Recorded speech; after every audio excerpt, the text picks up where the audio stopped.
Eto na, hindi naman daw isinuko na si Duterte ang ating karagatan, ang PHC or Philippine Sea sa China. Kung babalikan natin, ibinulgar na itong si Harry Roque, isang kaalyado na itong si Digong, yung sinasabi niyang gentleman's agreement ni Digong at ng China. Siguro ay marami na sa atin na nakakaalam ng gentleman's agreement na yan. Ngayon naman po ay todo depensa, todo tangge itong si Digong na wala daw siyang negatibo or masamang intensyon sa ginawa niyang agreement. So parang sinabi niya rin, dito sa statement niya na to, inamin niya rin na talagang may agreement. Kung yung agreement na yon ay hindi isinapubliko, ang ibig sabihin, sekreto nga, siguradong para sa sarili or pansarili lang niya ang iniisip niya. May personal na interes. Kaakibat ay personal na interes nung agreement na yon. Ayan, ngayon po ay todo tanggi na itong si Digong matapos kang ibisto na itong si Harry Roque. Sabi niya, hindi daw siya ganun kagago. Good. Ang nagiging problema kasi, yung mga nasa paligid mo ay yun yung mga gago. Yung mga taong bimilog or bumilog sa ulo mo, Digong, sila po sa tingin ko ang may problema. Binilog nila ang ulo mo at pinaniwala na may kakayahan ka na maging presidente. Yan po ang naging dahilan kaya nagkaganito ang ating bansa. Hindi patas ang naging laban. Naupo kayo sa pwesto dahil gumamit kayo ng ibang paraan, negatibong paraan para kayo ay manalo. At sana hindi na maulit yung ganito na hindi patas nga na laban. Sabi nito si Digong, eto yan, former President Rodrigo Duterte clarifies the supposed gentleman's agreement he made with Chinese President Xi Jinping regarding the West Philippine Sea.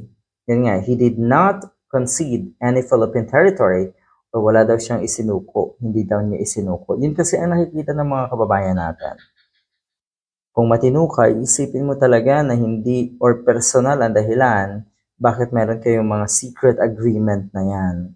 At yun nga, dumating na sa punto na iisipin talaga ng mga kababayan natin na isinuko or wala kang pakialam, hindi mo ipinagtanggol bilang isang leader ng ating bansa, hindi mo kayang ipagtanggol ang ating teritoryo.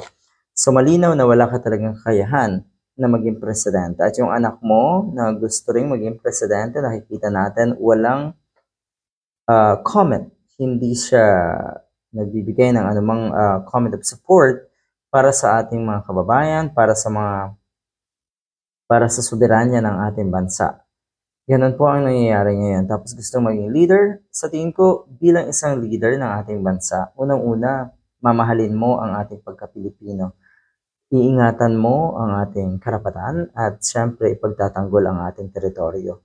Ganun dapat, ikaw ang mangunguna sa maraming pagkakataong ganon. Ipagtatanggol ang teritoryo. Pero yun nga, mukhang ipinagkanulo natin si Digong. Ayan, eto. Aside from the fact of having a handshake with President Xi Jinping, the only thing I remember was status quo. That's the word na walang galawan. No movement, no armed patrols there. Para walang magkagulo. Hindi tayo magkagulo. Yun ang naalala ko. I do not even know the Ayungin Shoal, sabi ni dating Pangulong Duterte. Hindi daw niya alam yung issue sa Ayungin Shoal. Yun. Ito ay napakalinaw na rason din kung bakit hindi ka talaga dapat naging presidente dahil ipinagkanulo mo ang ating bansa. Ang ibig sabihin, hindi mo alam ang mga nangyayari. Bilang isang presidente, dapat alam mo ang lahat ng posibleng pagjurak sa karapatan ng ating mga kababayan ng ibang lahi at syempre nga yung territorial dispute, dapat talaga aware ka dyan. Dapat alam mo ang nangyayari sa Ayungin Shoal. Pero dito inamin niya na hindi niya alam.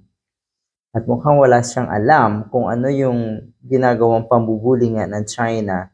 That started way back, bago pa man siya maging presidente. Kaya nagpursige si Pangulong Noynoy Aquino para ipaglaban ang ating teritoryo. Ganyan po ang sinasabi ko na walang kakayahan, walang karapatan na maging leader ng ating bansa. Tapos sasabihin o tatawagin natin mga uto-uto nating kababayan na mga diehard na kuno ay best president. Yan ba ang naging best president? Tapos si Pinoy daw ang worst president?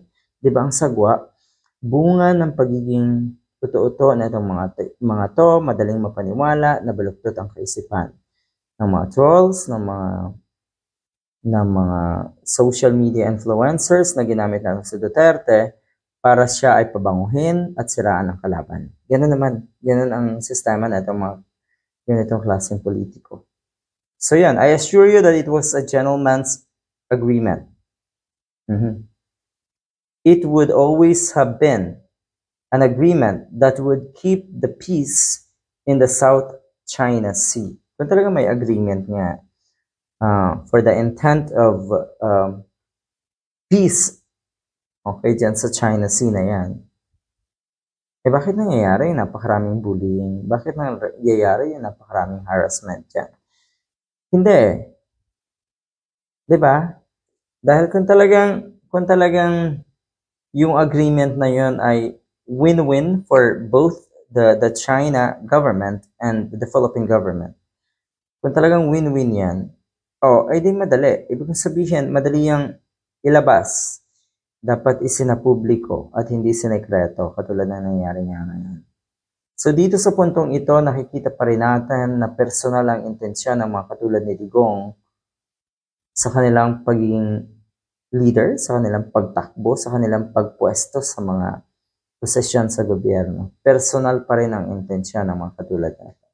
Walang totoong pagmamahal sa ating bansa at walang pakialam sa kapakanan ng ating mga kababayan. Ang pakialam lang niya na yung sarili nila. Totoo, di ba? Lahat ng kalaban niya, sigurado, kalaban sa kung anumang negosyo, legal or illegal, sigurado tayo ay matindi.